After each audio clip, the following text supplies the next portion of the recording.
বউ ভালো লাগে না? সানি লিওনকে ভালো লাগে?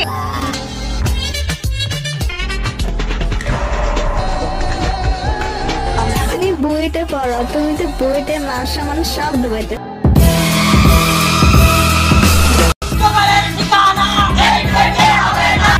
So hey guys, this is Neon. তো কেমন আছো তোমরা? আশা করি তোমরা সবাই ভালো আছো। তো আজকে কথা বলবো এই মেয়েকে নিয়ে, যে কিনা একজন টিকটকার, তারপরও ডুয়েটে শিক্ষক হিসেবে নিয়োগ পেয়েছে।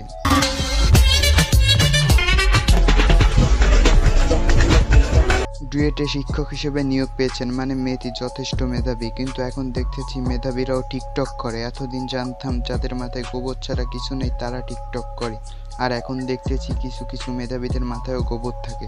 তা না হলে অপু ভাইয়ের উপর ক্র্যাশ খায়। অপু ভাইয়ের উপর ক্রাশ খেয়েছি কিনা?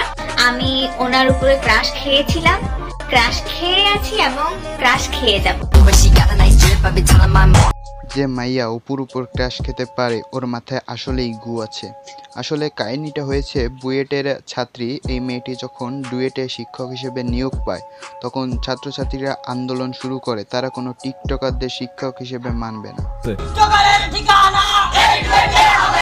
এই বিষয় নিয়ে দুই ধরনের লোকেরা কথা বলছে। এক, সে যতই মেধাবী হোক না কেন, সে টিকটকে এ ধরনের ভিডিও বানিয়ে ছাত্রদের কি শিক্ষা দেবে? দুই, সে টিকটক করুক, তারপরও সে মেধাবী, সে শিক্ষক হতেই পারে। এখন আমি বলি, মেধাবী হলেই যে শিক্ষক হতে পারে এটা তো ঠিক না। শিক্ষক একটা সম্মানের জায়গা। সো একজন শিক্ষক হতে হলে তাকে অনেক গুণে সম্পন্ন থাকতে হয়। একদিকে টিকটক করলাম আর অন্যদিকে ছাত্রছাত্রী পড়ালাম, এতে ছাত্রছাত্রীরা কি শিখবে? ম্যাম টিকটক করছে, আমরাও টিকটক করব। অবশ্য কোথাও বলা নেই কোনো শিক্ষক এসব করতে পারবে না, কিন্তু ছাত্রছাত্রীদের ক্ষমতা তো জানোই, তারা যেইটা চাইবে ওইটাই হবে।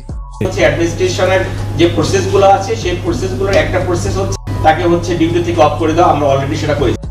এটা দেখে যতটুকু বুঝলাম তাতে ডিউটি করতে দিচ্ছে না তাকে।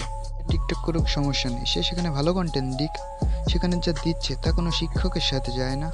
তো এত কিছু শোনার পরে আমি তো টিকটক অ্যাকাউন্টে যাই, সেখানে কোনো ভিডিও দেখি নাই। হয়তো সে প্রাইভেট করে দিছে, হয়তো সে ভালো হইতে চাইছে। যদি সে ভালো হয় তাহলে তো ভালোই। তো আজকের মতো আসি প্রিয়, দেখা হবে নতুন কোনো ভিডিওতে। বাই।